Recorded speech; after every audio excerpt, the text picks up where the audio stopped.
திமுகவில் கலைவரங்கள் அதிகமாகிவிட்டது, ருத்ர தாண்டவம் அதிகமாகிவிட்டது. செந்தில் பாலாஜி பொன்முடியினுடைய நீக்கத்தின் பிறகு திமுகவில் ஒரு மாபெரும் குழப்பம் வந்திருக்கிறது. ராமதாஸ் அவர்கள் பாமகவை உடைத்து திமுக கூட கூட்டணி வைக்கிறதுக்கான வாய்ப்புகள் இருக்காது. இம்பாசிபிள்.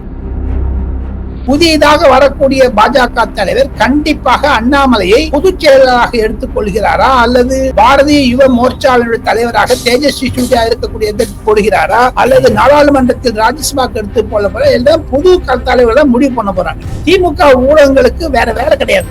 தயாநிதி மாறன் கலாநிதி மாறன் ஊழலை பற்றி பேசுகிறார்களா? ஒரு தம்பி அண்ணனை ஃப்ராட் கிரிமினல் என்றெல்லாம் எழுதுகிறாரே.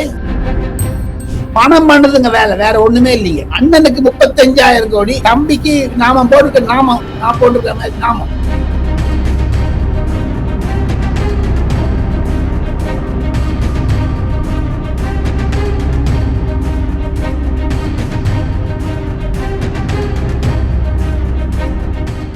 பேச தமிழா பேசு நேயர்களுக்கு வணக்கம். இன்று நம்முடன் இணைந்திருக்கும் சிறப்பு விருந்தினர் மூத்த பத்திரிகையாளர் திரு டெல்லி ராஜகோபாலன் அவர்கள்.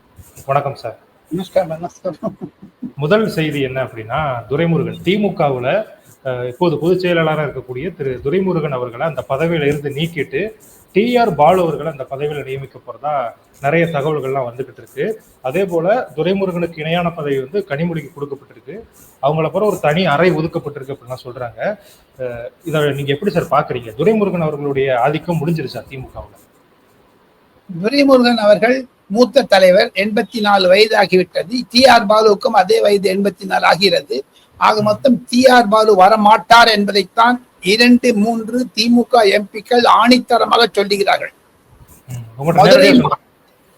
மதுரை மாநாட்டிற்கு பிறகு, பொதுக்குழுவிற்கு பிறகு திமுகவில் பல பிரச்சனைகள் தாண்டவம் ஆடுகின்றன.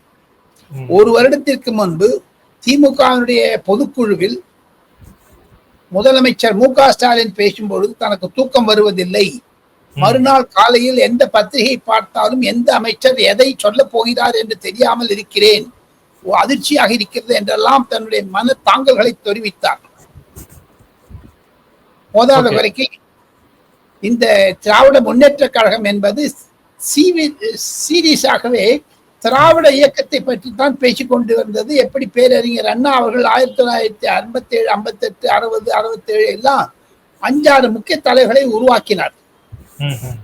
NV நடராஜன், பாவு சண்முகம், சத்தியவாணி முத்து, K ராஜாராம், VR நெடுஞ்செழியன் போன்றவர்கள் எல்லாம் அவங்களால் தயாரிக்கப்பட்டவர்கள். ஆனால் மு க ஸ்டாலினை முன்னிறுத்திய மு கருணாநிதி அவர்கள் 5 பேரை தந்தார். அவருக்கும் சில முக்கியமான 5 பேர் தந்தார். இவருக்கு ஏற்ற மாதிரி துரைமுருகன் அதுல ஒண்ணு. துரைமுருகன் விலகி போகிறார் என்றால், விலக்கப்படுகிறார் என்றால் அவர் உடல்நிலை காரணம். அதையும் தவிர சிலதை பேசுவார், அவர் உண்மையாக பேசுவார். ஆனால் மு க ஸ்டாலின் உதயநிதியிடம் 2023 திராவிட முன்னேற்ற கழகத்தினுடைய எதிர்காலத்தையும் தமிழக அமைச்சரவையினுடைய எதிர்காலத்தையும் துணை முதலமைச்சர் பொறுப்பு என்று கொடுத்த பிறகு திமுகவில் கலைவரங்கள் அதிகமாகிவிட்டது, ருத்ர தாண்டவம் அதிகமாகிவிட்டது. அதனுடைய பிரதிபலிப்பு தான் திராவிட முன்னேற்ற கழகம் 2025 வீழ்ச்சியை காணப்போகிறது. காரணம், ஒரு ட்ரக், சாராயம், டாஸ்மாக், ஊழல், கட்சியில பிளவு, இதெல்லாம் சேர்ந்து உதயநிதியை ப்ரொஜெக்ட் பண்ணி எதாவது பேலன்ஸ் பண்ணணும்னு பார்த்தாரு மு க ஸ்டாலின். ஆனால் ஐயா கருணாநிதிக்கு இருந்த ஒரு அழுத்தம், ஆளுமை, கிரிப்பு, பிடிப்பு, அதெல்லாம் மு க ஸ்டாலின் இல்லை என்று தான் எனக்கு தெரிகிறது இதிலிருந்து பார்க்க. காரணம், திராவிட முன்னேற்ற கழகத்தை 1967 மிக மிக மிக மிக நெருக்கமாக நான் பார்த்து வருகிறேன். டெல்லியில் இருந்த பொழுதும் சரி, K ராஜாராம் போன்றவர்கள், K அன்பழகன் போன்றவர்கள் எல்லாம் பாராளுமன்றத்தில் தலைவராக இருந்திருக்கிறார்கள். அதையும் தவிர நாஞ்சில் மனோகரன், அனைத்து இந்த அண்ணா திராவிட முன்னேற்ற, அவர் திமுக இருந்திருக்காரு, சவுத் மெட்ராஸ் எம்பியா இருந்திருக்காங்க. எல்லாம் வச்சு பார்த்தீங்கன்னா சீனியர் DMK லீடர்ஸோட, இன்க்ளூடிங் மிஸ்டர் கருணாநிதியோட நான் பழகக்கூடிய ஒரு வாய்ப்பு, என்னுடைய அதிர்ஷ்டம் கிடைத்தது. அப்பொழுது பார்க்க போகிறது, திராவிட முன்னேற்ற கழகம் தன்னுடைய கொள்கை திராவிடத்திலிருந்து, திராவிட தாக்கிலிருந்து உதயநிதிக்கு கொடுக்கும் பொழுது அது ஏதோ ட்ரக் பொருளுக்கும் டாஸ்மார்க்குக்கும் போய்விட்டது. இன்னும் ஒரு 3-4 பேர் வந்தாங்க பாருங்க போன்ற மாசம் அந்த ட்ரக் அரெஸ்ட் பண்ண போறாங்கட்டு ஒரு பெரிய ஸ்டே வாங்கி வச்சிருக்காங்க பாருங்க. ஆமா ஆமா. அந்த 5 பேரு உதயநிதிக்கு கொடுத்தார். எப்படி பாவு சண்முகம், நெடுஞ்செழியன், சத்தியவாணி முத்தெல்லாம் அண்ணா கொடுத்தாரோ திமுகவுக்கு, உதயநிதி என் திமுகவுக்கு கொடுத்தது என்ன என்று கேட்டால் அந்த அக்னி பாஸ்கரன், செந்தில்குமார், அப்புறமா அந்த ஜூஜு, அவர் பேர் என்ன, விக்ரம் ஜூஜு, இவங்க எல்லாம் கொடுத்தாரு. அது ட்ரக் தானே வந்திருக்கு அல்டிமேட்லி. ஆக மொத்தம் திமுகவில் ஒரு மாபெரும் குழப்பம் நடக்கிறது என்று தெரிகிறது. அந்த குழப்பம் வெளியே வரவில்லை. அதனுடைய வீழ்ச்சியாகத்தான் நான் உதயநிதியினுடைய உயரம் தட்டப்பட்டது, அவர் கீழே உட்காரப்பட்டார் மதுரை மாநாட்டில், மேடையில் அமர வைக்கவில்லை. திமுகவினுடைய பொதுக்குழு தீர்மானத்தில் கூட நரேந்திர மோடியை ஏக்கவச்சனத்தில் நின்றாமல் பாஜகவை சொன்னார்கள். போன திமுக ஜெனரல் கவுன்சில் டிஎம்கே வந்து மு.க. ஸ்டாலின் வந்து டைரக்டா அட்டாக் பண்ணாரு நரேந்திர மோடியை. இங்க டெல்லிக்கு வந்து பாத்துட்டு வந்த பிறகு ஏதோ டொப்புனுக்கு இந்த பொட்டி பாம்பு மாதிரி அடிக்கிட்டாங்க. அதான். Okay sir. ஓகே. இப்ப ஸ்டாலின் அவர்கள் வந்து கமிங் டு தி பாயிண்ட், நிஜமாவே துரைமுருகன் இருக்க போவதில்லை, டிஆர் பாலு இருக்க போவதில்லை. முதலமைச்சர் மு.க. ஸ்டாலினுக்கு மிக மிக மிக ஆப்தமாக இருப்பது ஏவா வேலு போன்றவர்கள் என்று தான் திமுக எம்பிக்கள், அதுவும் உதயநிதியை சார்ந்த திமுக எம்பிக்கள் என்னிடம் சொல்லுவது டெல்லியில். ஆக மொத்தம் ஏவா வேலு தான் முதல் வரிசையில் நிற்கிறார். அடுத்ததாக வேண்டும் என்றால் தாங்கள் ஒரு ஃபார்வர்ட் கம்யூனிட்டியோ இல்ல ஓபிசில இருந்து வரமாட்டாங்க, ஐஏ ராஜாவுக்கு கொடுக்க மாட்டாரு, பயம் டெல்லிக்கு வந்துருவாங்களோன்னு. ஆக திமுகவில் பிரச்சனை இருப்பது அதனுடைய சைட் ட்ராக் தான். தயாநிதி மாறன் கலாநிதி மாறன் சண்டை, கனிமொழி அயல்நாடு சென்றது. கனிமொழி சென்ற பொழுது ஏ ராஜாவும் தயாநிதி மாறனும் டிஆர் பாலும் கொந்தளித்தது. ஒவ்வொரு மீட்டிங்லங்க நான் டெல்லியில ஒரு 4-5 வருஷமா நேரம் பாக்குறேங்க நடராஜன். Okay sir. நாடாளுமன்றம், பழைய நாடாளுமன்றம், புது நாடாளுமன்றம் இரண்டையுமே சேர்த்து வைத்து நான் சொல்லுகிறேன். திமுகவில் 22-23 எம்பி இருக்காங்க. சரி. திமுக லோக்சபால, ராஜ்யசபால 10 பேர் இருக்க, 33 எம்பி. இந்த 33 எம்பியில குறைந்தது 16-17 எம்பிக்கள் உதயநிதி பெயரில் பதவி பிரமாணம் எடுத்துக்கொண்டவர்கள். உதயநிதி அவர்களுடைய பேரை சொல்லி அவங்க எல்லாம் வந்து கனிமொழியை பார்த்தாலும் அப்படி திரும்பின்னு போயிடுறாங்க, டிஆர் பாலுவை பார்த்துன்னு அப்படி திரும்பின்னு போயிடுறாங்க. அவங்க மேல மரியாதை காமிக்கிறது கிடையாது, இல்லைன்னு கிடையாது, மரியாதையை காமிக்கிறது கிடையாது. பிளவு இருக்கிறது திமுக லோக்சபா ராஜ்யசபா எம்பிக்களே பிளவு இருக்கிறது. ராஜ்யசபா எம்பிக்களே பிளவு இருக்கிறது. புதுசா வந்திருக்காங்க பாருங்க இப்ப சமீபத்தில். ஆமா, இப்ப திருச்சி சிவா வந்து சின்ன வரவங்க எல்லாம் மதிக்கிறது கிடையாது. கனிமொழி இப்ப வந்து கனிமொழி எங்க டிஎம்கே சூஸ் பண்ணாங்க அயல்நாடு போவதற்கு, தயாநிதி மாறன் இல்லையா, ஏ ராஜா இல்லை, கனிமொழி நல்ல கேண்டிடேட் யாரும் இல்லைன்னு சொல்லுது. உதயநிதியை குறைப்பது கனிமொழி அது மாதிரி ஏற்றத்தாழ்வு இருக்கிறதா?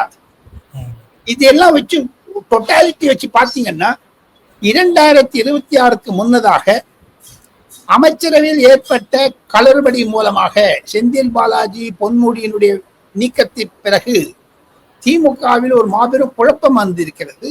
அந்த குழப்பத்தை ஈடு செய்யவைத்தான் ஏவா வேலை போட்டுவிட்டு துரைமுருகனை துரைமுருகன் டிக்கெட் வாங்கினான்ட்டாரு, பழனிவேல் தியாகராஜன் டிக்கெட் வாங்கினான்ட்டாரு. இந்த மாதிரி ஒரு 5-6 மந்திரிகள் டிக்கெட் வாங்கினான்ட்டாங்க. ஏன்னா உதயநிதியுடைய உயரம் இதுதாங்க டெல்லியில நான் கேள்விப்படுறது நடராஜன். Okay sir. நீங்க இப்ப சொல்றதை வச்சு பார்க்கும் பொழுது திமுகவின் பொதுச் செயலாளராக ஏவா வேலு அவர்கள் வருவதற்கு தான் வாய்ப்புகள் அதிகமா இருக்கு அப்படின்னு பார்க்க அதிகமா. கண்டிப்பா கண்டிப்பா கண்டிப்பா கண்டிப்பா. Okay sir. ஓகே. இப்ப இந்த வேளையில முதல்வர் அவர்கள் 1-to-1 எல்லா தொகுதிகளிலையும் பாத்தீங்க அப்படின்னா அங்க இருக்கக்கூடிய எம்எல்ஏக்களை நேரடியா நீங்க வந்து தொகுதிக்கு போய் வேலை பாருங்க அப்படின்னு சொல்லியிருக்காங்க. அதே போல 2021 75 தொகுதிகள்ல திமுக தோல்வியை சந்திச்சது. அந்த 75 தொகுதிகளை டார்கெட் பண்ணி ஒர்க் பண்ண ஆரம்பிச்சிருக்காங்க. சோ இதுக்கெல்லாம் காரணம் என்ன சார்? இதுக்கு அதாவது 8 மாசம் இருக்கு, இப்பவே உங்க இந்த பணிகள் ஆரம்பிச்சதுக்கான காரணம் என்னவா இருக்கும் நீங்க நினைக்கிறீங்க? தோல்வி காரணம் என்னவா இருக்கிறது என்று சொல்வதற்கு முன்னதாக சமீப காலமாக ஒரு குறைந்தது 2 மாதங்களாக 200 சொல்றதை நிறுத்திட்டாங்க பாத்தீங்களா? ஆமா, அந்த இதுக்கு முன்னாடி சொன்னதை இப்ப அதை தவிர நட்ராஜன் இந்த மொபைல் போன்ல வந்து aeroplane mode, silent mode, speaker mode, அப்புறமா வந்து என்னமெல்லாம் இருக்குது, அந்த சைலண்ட் மோட்ல போயிடுச்சுங்க. அப்போ அது ஏன் அது அவர் நீ 200 சொல்லாத இருக்காங்க. அதனால தான் அவர்களுக்கு பாஜக அதிமுக வந்த பிறகு தோல்வி பயம், எடப்பாடி பழனிசாமி மீது அடிக்கடி பிரதிதினம் தாக்குவது, அதையும் தவிர பாஜகவில் குழப்பம் என்ற பொய் கதையை கட்டுவது, இந்துக்களுக்கு விரோதமாக இருப்பது போன்ற சூழ்நிலைகளை எல்லாம் உருவாக்கி மாயத்தை உருவாக்கி இன்க்ளூடிங் நான் சொல்றேன் பாருங்க, ஸ்ரீகாந்தனுடைய அரெஸ்ட் கூட நேற்று நடந்த அரெஸ்ட் கூட டிஎம்கேல இருக்கக்கூடிய ப்ராப்ளத்தை டைவர்ட் பண்றது தான் பண்றாங்களே தவிர அது வந்து என்ன ஏடிஎம்கேல ஒண்ணு இல்லைங்களா, ட்ரக் அடிக்கணும் இல்லையா காமி போறாங்க. நீங்க இந்த அக்னி பாஸ்கர், அவர் பேர் என்னது மறந்து போயிட்டு, ஆகாஷ் பாஸ்கர், அவர் பெயில்ல இருக்காரு. இப்போ பெயில் இல்ல, அதாவது இடி வந்து சொல்லியிருக்காங்க அரெஸ்ட் பண்ணக்கூடாதுங்கிற மாதிரி. அவருடைய தொடர்பில் இன்னொரு அதிமுக காரர் இருக்காங்க. இந்த ஸ்ரீகாந்த் மூலம் எந்த பட்டுக்கு கதை கட்டுறாங்க பாருங்க. இதெல்லாம் மனதில் வைத்துக் கொண்டுதான் தோல்வியினுடைய பீதியில் அந்த 200 காமா போச்சு. இப்ப 25க்கு வந்துட்டாங்க நீங்க கேட்ட மாதிரி. அந்த 25ல எல்லாரும் நேர்முக காணல்ங்கிறாரு. இந்த நேர்முக காணல் முதல்ல இல்லை, பயப்படுறாங்க. நீங்க என்னதான் ஒரு ஓட்டுக்கு 10,000 ரூபாய் கொடுக்கணும்னு முடிச்சா கொடுங்க. இம்முறை 2026 பொதுமக்களுடைய விரோதம் இருக்கிறது பாருங்க திமுக மீது, ஏகப்பட்டது இருக்குங்க. அது you cannot just count it. immeasurable. அவ்வளவு தாக்கம் இருக்கிறது, பொதுமக்களுடைய ஒரு எதிர்ப்பு இருக்கிறது, அவர்கள் கோபத்தை பாணக்க முடிகிறது. சில என்னுடைய ஆப்த நண்பர்கள், என்னுடன் படித்தவர்கள், என்னுடைய உறவினர், நான் பணிபுரிந்த சில அமைப்புகள் இருப்பவர்கள் தான் சொல்றாங்க, அவங்க குடும்பத்துல நிச்சயம் ஒரு ட்ரக் அடிக்ட் 2 ட்ரக் அடிக்ட் இருக்காங்க. தமிழ்நாட்டில் 8 கோடி மக்கள் இருக்கிறார்கள், 2 கோடி வாக்காளர்கள் இருக்கிறார்கள் என்றால் 4 கோடி ட்ரக் அடிக்ட் இருக்காங்க. 4 crores. ஒரு வீட்டுல ஒண்ணு வச்சுங்க ட்ரக்கோ இல்ல டாஸ்மாக்கோ. டாஸ்மாக்னா உங்களுக்கு கும்பலா தெரியும், ட்ரக் நம்ம மடிச்சு முடிச்சு உள்ள பொடி கட்டு கொட்டணும். இந்த மாதிரி 10,000ங்கிறாங்க. டாஸ்மாக்லாம் பெரிய இதெல்லாம் அதுக்கு costly. So therefore coming to the point, நீங்க கொஸ்டின் கேட்ட மாதிரி திமுகவில் முதலமைச்சரும் திமுக தலைவரும் ஏன் பிரதிதினம் சில எம்எல்ஏ 25 சீட்டு ஜெயிக்கணும் தோக்கணும்லாம் சொல்றாரு. காரணம் பீதி, கணக்கெடுப்பு. சில ஆங்கில தொலைக்காட்சிகளுடன் நான் தொடர்பில் இருக்கிறேன். ஒரு ஆங்கில தொலைக்காட்சிக்கு டெல்லியில் நான் ஆலோசகராகவே இருக்கிறேன். எங்களுக்கு வரக்கூடிய மாதாந்திர டேட்டா எல்லா டெலிவிஷன் இண்டஸ்ட்ரி டெல்லியிலங்க அட்வர்டைஸ்மெண்ட் கேம்பெயினுக்காக நேஷனல் மூட் சர்வேன்னு ஒண்ணு பண்ணுவாங்க. ஓகே, அது எல்லா டெலிவிஷனும் பண்றது, அது ரகசியமா வச்சுப்பாங்க. அது பண்றதுக்கு 30 கம்பெனி இருக்குங்க, பாம்பே, டெல்லி, கல்கத்தா, பெங்களூர் எல்லாம். உங்க நாயுடாங்கிற இடத்துல இருந்து உட்காந்து போன் பண்ணுவாங்க. ஒரு 10,000 பேர் போன் பண்ணிட்டு, கோயம்புத்தூர்ல இருந்து ஒருத்தன், திருநெல்வேலில இருந்து, வந்தவாசில இருந்து, அப்புறம் செங்கல்பட்டுல இருந்து, அப்புறம் ராமேஸ்வரத்துல இருந்து பேசிட்டு ஒரு மூட் எடுப்பாங்க, தேசத்தினுடைய மூட். அதுல ஆபரேஷன் சிந்தூருக்கு பிறகு, செந்தில் பாலாஜி ராஜினாமா பிறகு, பொன்முடி ராஜினாமா பிறகு, நான் சொல்வது ஏப்ரல் மே இந்த 2 மாதத்தில் மு.க. ஸ்டாலினுடைய பாப்புலாரிட்டி 12% கீழே இறங்கி, அந்த 12% ஏடிஎம்கேக்கு ஏறி இருக்குங்க. ஏடிஎம்கே பாஜக கூட்டணிக்கு ஏறி இருக்கு. ஏடிஎம்கே பாஜக கூட்டணிக்கு ஏறி இருக்கு. அது வந்து கிட்டத்தட்ட 57-58 வந்து நிற்குதுங்க. இவங்க 38-39 போயிடுச்சுங்க. டிஎம்கே முதல்ல 50 இருந்து கீழே இறங்கிடுச்சு. அது எப்படி போயிட்டு இருக்கும். அந்த மூடு சர்வே பார்த்துதான் திமுக பயந்திருக்கிறது என்று என்னுடைய கருத்துங்க நட்ராஜன். அதனால்தான் சீஃப் ஒவ்வொரு எம்எல்ஏ பார்த்து பேசுறாரு. இப்படி இருக்கக்கூடிய சூழ்நிலையில கடந்த ஒரு 10 நாட்களுக்கு மேலாகவே பாமகவுல அன்புமணி ராமதாஸ் அவர்களுக்கும் அவருடைய தந்தையான பாமக நிறுவனர் ராமதாஸ் அவர்களுக்கும் பிரச்சனை போய்கிட்டே இருந்தது. இன்னைக்கு ஐயா ராமதாஸ் அவர்கள் வந்து செய்தியாளர்களை சந்திச்சிருக்காரு. அப்ப அவர் சொல்றாரு, நம்ம வந்து ஒரு கூட்டணி அமைக்க போறோம், அது வெற்றி கூட்டணியா இருக்கும் அப்படிங்கிற மாதிரி சொல்றாங்க. இன்னொரு பக்கம் திமுக கிட்ட ராமதாஸ் அவர்கள் வந்து 40 சீட்டுகள் கேட்கறதாகவும் தகவல்கள் வெளியாகிட்டு இருக்கு. ராமதாஸ் அவர்கள் பாமகவை உடைத்து திமுக கூட கூட்டணி வைக்கிறதுக்கான வாய்ப்புகள் இருக்கா சார்? இருக்கவே இருக்காது. இம்பாசிபிள். காரணம் என்ன என்று கேட்டால், திருமாவளவனும் ராகுல் காந்தியும் எப்படி மு.க. ஸ்டாலின் நெருக்கமாக இருக்கிறார்களோ அதுவரையில் பாமகவை மு.க. ஸ்டாலின் சேர்க்க மாட்டார். அருகே ஐயா ராமதாஸ் 87 வயது தாத்தா சொல்லுவது கூட்டணி என்று. ஒருவேளை அவங்களோட குடும்பத்து கூட்டணி நேற்று போட்டோ பார்த்தேன், அது 44 பேர் இருக்காங்க. அதுல அன்புமணி ராமதாஸ் காணும். பாத்தீங்களா நீங்க? ஆமா சார், பார்த்தேன். அன்புமணி மட்டும் இல்ல, மத்த எல்லாருமே இருக்காங்க.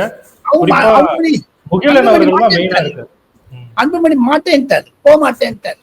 இந்த 60வது திருமண விழாவில் மூத்த மகனே இல்லைன்னா வேற யாரு இருக்க போறாங்க? அவங்களுடைய குடும்பம் இருக்குது, பேரன் பேத்தி கொள்ளு பேரன் எல்லாமே இருக்காங்க. அது ஒரு ட்ரஸ்ட் மாதிரி ஆயிடுச்சு. அங்க ஒண்ணு வின் பண்ணலாமே தவிர டாக்டர் ஐயா ராமதாஸ் பொதுமக்களிடையே அவருக்கு மதிப்பு குறைந்து விட்டது என்று தான் நான் கருதுகிறேன். அன்புமணி ராமதாஸுக்கு இளைஞர்களிடையே நல்ல மதிப்பு இருப்பதாகத்தான் நான் கருதுகிறேன்.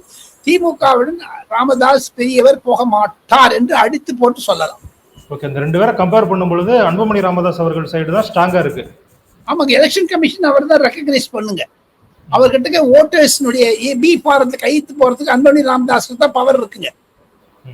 அது ஒன்னா இருந்தபதே கொடுத்துருக்காங்க. அதெல்லாம் எலெக்ஷன் கமிஷன்ல சேர்த்து பேசினப்பன்னா அன்புமணி ராமதாஸ் போட்டியில இறங்கியிருக்காருங்க. அப்பாவாச்சு, அண்ணாவாச்சு, தாத்தாவாச்சு ஒரு கை பார்த்துடலான்னு. திமுகவுடன் அன்புமணி ராமதாஸ் போக மாட்டார், எழுதி வச்சுங்க. ஓகே சார், கடந்த 2 நாட்களா ஒரு செய்தி ஊடகங்கள்ல வளம் வந்துகிட்டு இருக்கு. அது எந்த அளவுக்கு உண்மைன்னு தெரியல. தமிழக பாஜக தலைவராக இருக்கக்கூடிய திரு நயினார் நாகேந்திரன் அவர்கள் டெல்லிக்கு போய் அமித்ஷா அவர்களை சந்திக்க போறாரு, இன்றோ இல்லைன்னா நாளையோ சந்திக்க போறாரு அப்படின்னு சொல்றாங்க. அப்படி சந்திச்சால் என்ன மாதிரியான மாற்றங்கள் நிகழ வாய்ப்பு இருக்கு?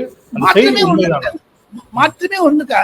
நான் கண்டிப்பாக நயினார் நாகேந்திரனிடம் சமீபத்தில் பேசினேன். நாளை, அதாவது நேற்று சொன்னார், நேற்று ஈவினிங் வரதா 7:30 வரப்பறேன்னா சொன்னாங்க. டெல்லியில் தான் இருக்கிறார். ஆனால் இது வந்து ருட்டீன் மீட்டிங். அவர் BL சந்தோஷ சந்திச்சாருங்க. அவரோட கேசவி விநாயக் வந்திருக்காரு, அவரோட அந்த சுதாகர் ரெட்டி வந்திருக்காங்க. 3 பேர் தான் கோயம்புத்தூர்ல நீங்க டெல்லிக்கு வந்திருக்காங்க.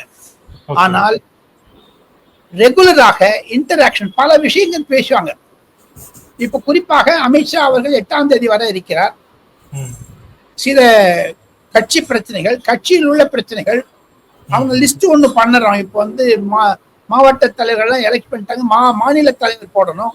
அதுல ஒரு சின்ன மாறுதல் என்னன்னா, JP நட்டாவிற்கு அடுத்ததாக வரக்கூடிய பாஜகவினுடைய தேசிய தலைவர் ஒருவேளை தேவேந்திர பட்னவிஸோ, மனோகர்லால் கட்டரோ, சிவராஜ் சிங் சௌஹானோ, அல்லது பூபேந்தர் யாதவோ, தர்மேந்திர பிரதானோ யாராவது வந்தாங்கன்னா அவங்க தலைமையில என்னென்ன கூட்டணி, அதாவது ஆபீஸ் பேரஸ் போடுறாங்களோ அவங்க தான் டிசைட் பண்ணணும்னு முடிவு பண்ணிருக்காங்க இன்னைக்கு.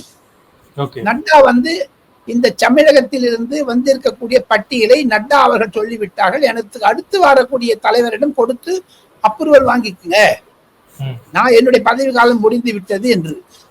JP நட்டா அவர்கள்,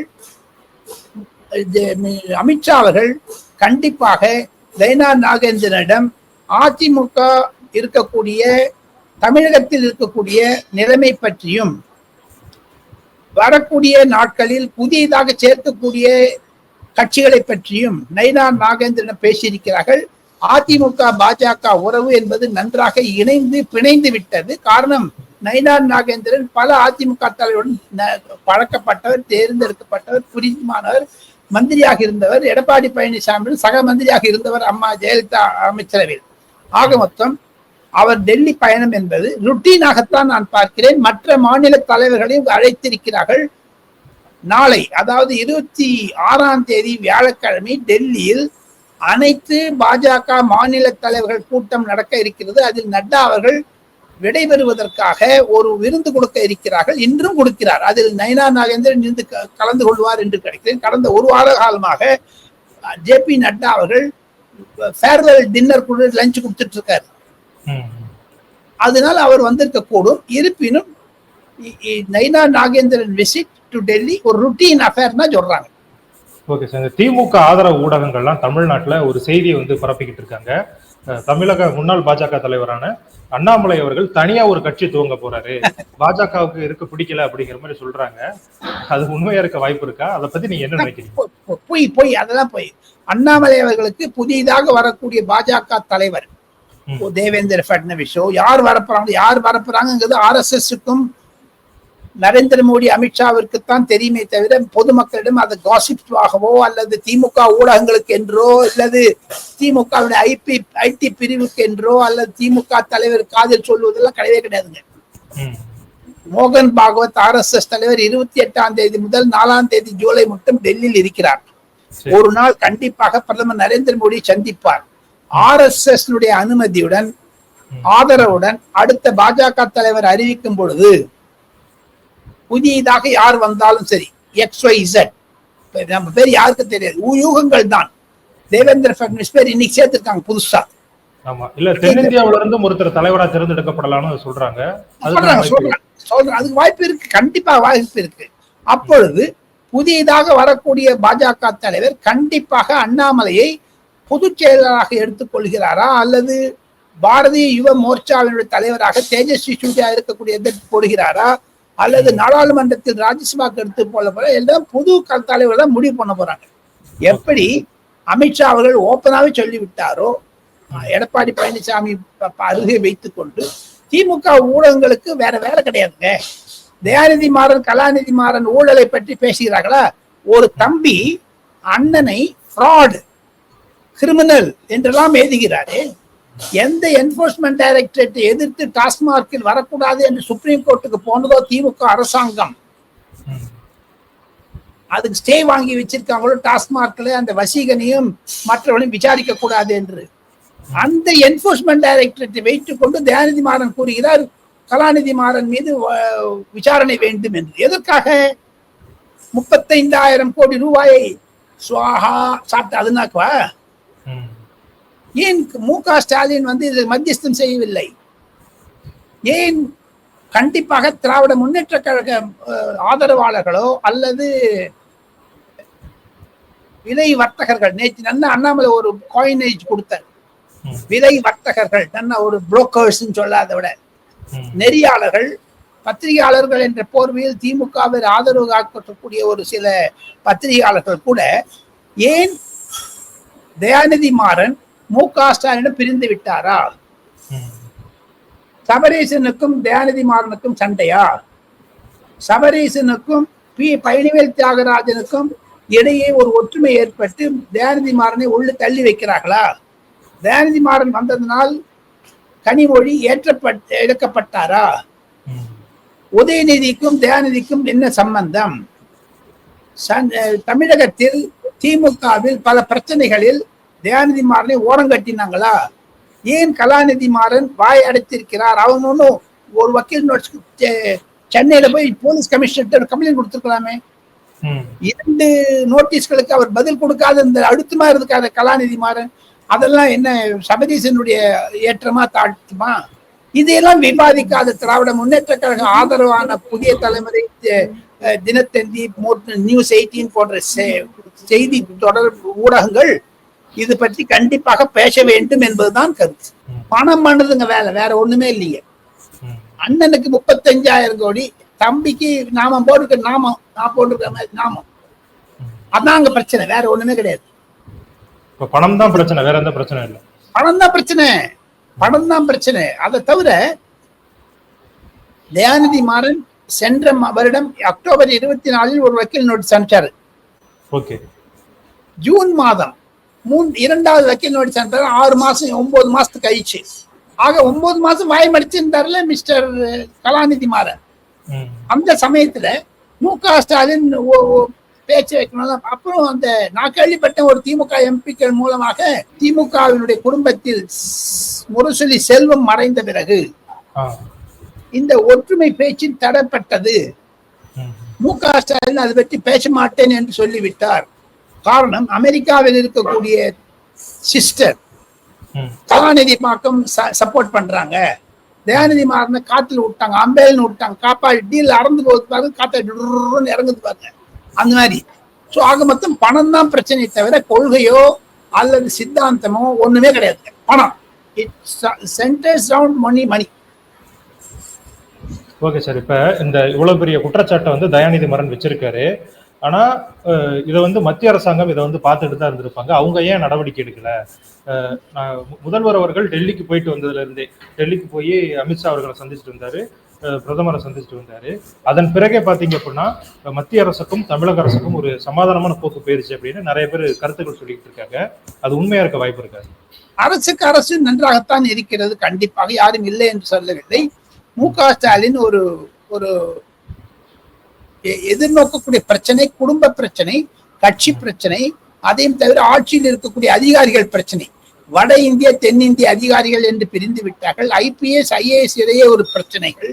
வட இந்தியாவில் இருக்கக்கூடிய அனைத்து வட இந்தியாவிலிருந்து தமிழகத்தில் மாவட்ட ஆட்சித்தலைவராக இருக்கக்கூடிய வட இந்தியர்கள் எல்லாம் ஆளுநர் பக்கம் இருக்கிறார்கள்.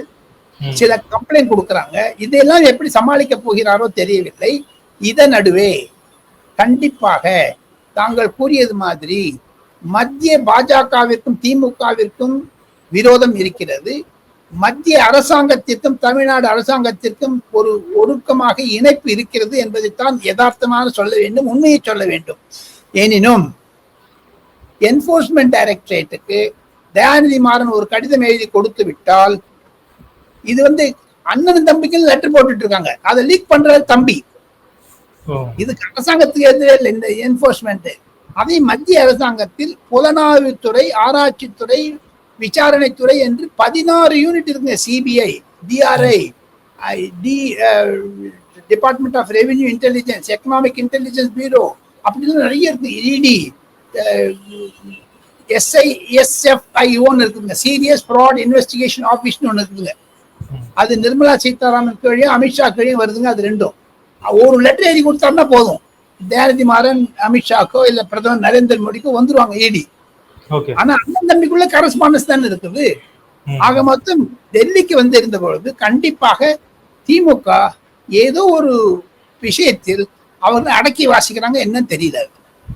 ஓகே சார், டெல்லியில இருந்து நிறைய தகவல்கள் எங்க கூட பகிர்ந்துக்கிட்டீங்க. எங்களோட இணைந்து உங்களுடைய கருத்துக்களை பகிர்ந்தது தேங்க்யூ. நன்றி. தேங்க்யூ.